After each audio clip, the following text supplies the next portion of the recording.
بسم اللہ الرحمن الرحیم۔ صرف 5 منٹ کا مدرسہ قرآن و حدیث کے روشنی میں 22 جمادی الاولیٰ۔ نمبر 1، اسلامی تاریخ۔ غزوہ بدر ثانی۔ ابو سفیان نے جنگ احد سے واپسی کے وقت اعلان کیا تھا کہ اگلے سال ہمارا تمہارا مقابلہ بدر میں ہوگا۔ حسب وعدہ رسول اللہ صلی اللہ علیہ وسلم نے حضرت عبداللہ بن رواحہ رضی اللہ عنہ کو مدینے کا امیر بنایا اور شعبان سن ہجری 4 میں 1500 صحابہ کو لے کر بدر کے لیے روانہ ہوئے۔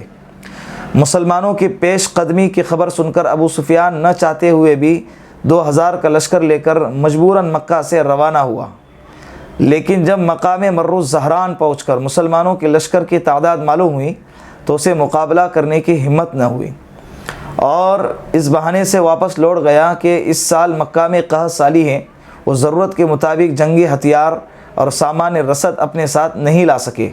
رسول اللہ صلی اللہ علیہ وسلم 8 روز تک بدر میں اس کا انتظار کرتے رہے۔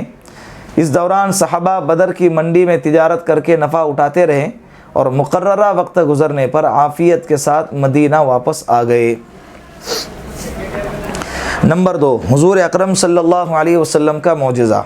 حضرت حسین رضی اللہ عنہ کے بارے میں پیشن گوئی۔ ایک دن حضرت ام الفضل رضی اللہ عنہ حضرت حسن رضی اللہ عنہ کو لے کر حضور اکرم صلی اللہ علیہ وسلم کے پاس آئی اور ان کو آپ صلی اللہ علیہ وسلم کی گود میں دے دیا۔ حضرت ام الفضل کہتی ہیں کہ میں نے دیکھا کہ حضور اکرم صلی اللہ علیہ وسلم کی آنکھوں سے آنسو ٹپک رہے ہیں۔ میں نے پوچھا کہ یا رسول اللہ آپ کو کیا ہوا؟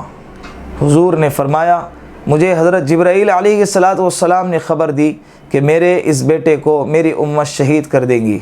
میں نے پوچھا اس بیٹے کو؟ تو حضور اکرم صلی اللہ علیہ وسلم نے فرمایا ہاں۔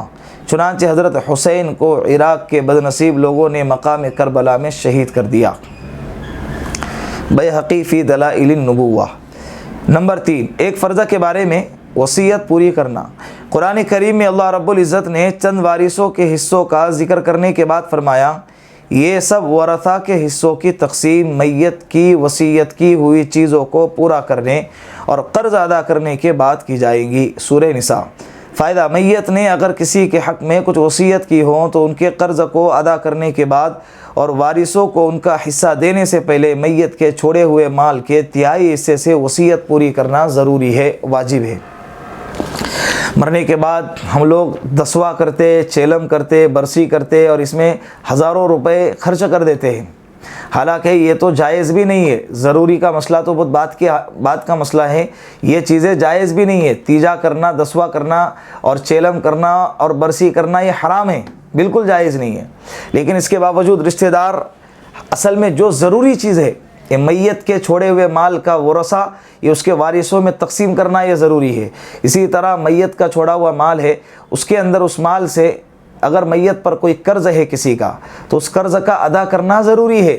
یہ جو ضروری چیزیں ہوتی ہیں نا، اس طرف رشتہ داروں کی توجہ نہیں جاتی ہے، وراثت کی طرف، اسی طرح قرض کی طرف، اسی طرح وصیت کی طرف، لیکن جاتی ہے تو کس طرف؟ شیطان برابر ایسی جگہ پر انسان کو مشغول رکھے گا جہاں پر شریعت نے روک لگائی ہے، جہاں پر شریعت نے پابندی لگائی ہے، حالانکہ یہ نہیں ہونا چاہیے، بند ہونا چاہیے یہ سلسلہ۔ نمبر 4، ایک سنت کے بارے میں بارش کے لیے دعا کرنا۔ حضرت انس رضی اللہ عنہ فرماتے ہیں کہ رسول اللہ صلی اللہ علیہ وسلم خطبہ دے رہے تھے کہ لوگوں نے عرض کیا یا رسول اللہ بارش بند ہے، جانور مر رہے ہیں، اللہ سے بارش کی دعا فرمائیں۔ تو آپ صلی اللہ علیہ وسلم نے یہ دعا فرمائی، اللہم اسقنا اللہم اسقنا اللہم اسقنا۔ ترجمہ، اے اللہ ہمیں سیراب فرما، اے اللہ ہمیں سیراب فرما، اے اللہ ہمیں سیراب فرما۔ بخاری شریف کی روایت۔ نمبر 5، ایک اہم عمل کی فضیلت، مال خرچ کرنا۔ رسول اللہ صلی اللہ علیہ وسلم نے ارشاد فرمایا زندگی میں 1 درہم خرچ کرنا موت کے وقت 100 درہم سے افضل ہے۔ ابو داؤد شریف۔ اللہ نے آج زندگی دی ہے تو جتنا جلدی ہو سکے اللہ کے راہ میں صدقہ، خیرات، زکوٰۃ وغیرہ دیتے رہنا چاہیے۔ نمبر 6، ایک گناہ کے بارے میں اللہ کے حکم سے غفلت کا وبال۔ قرآن کریم میں اللہ رب العزت فرماتا ہے جو شخص رحمان یعنی اللہ کی نصیحت سے آنکھیں بند کر لے تو ہم اس پر شیطان مسلط کر دیتے ہیں جو ہر وقت اس کے ساتھ رہتا ہے۔ وہ شیاطین ایسے لوگوں کو سیدھے راستے سے روکتے رہتے ہیں اور وہ یہ سمجھتے ہیں کہ ہم سیدھے راستے پر ہے۔ سورہ زخرف۔ نمبر 7، دنیا کے بارے میں دنیا کا دھوکہ۔ قرآن کریم میں اللہ رب العزت فرماتا ہے اے انسان تجھے اپنے رب کی طرف سے کس چیز نے دھوکے میں ڈال رکھا ہے کہ تو دنیا میں پڑھ کر اسے بھلائے رکھتا ہے، حالانکہ اس نے تجھے پیدا کیا اور پھر تیرے تمام اعضاء ایک دم ٹھیک انداز سے بنائے، پھر بھی تو اس سے غافل ہے۔ نمبر 8، آخرت کے بارے میں قیامت کے دن امیر و غریب کی تمنا۔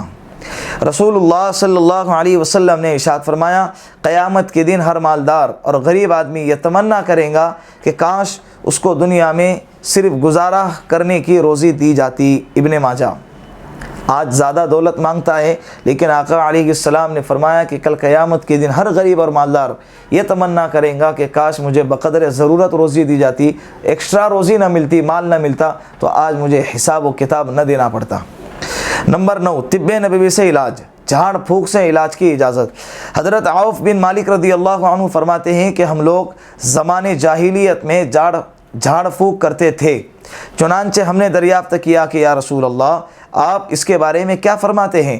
تو رسول اللہ صلی اللہ علیہ وسلم نے ارشاد فرمایا تم اپنے منتر سناؤ اور سنو، جس جھاڑ پھونک میں شرکیہ کلمات نہ ہوں اس میں کوئی حرج نہیں ہے۔ ابو داؤد شریف کی روایت۔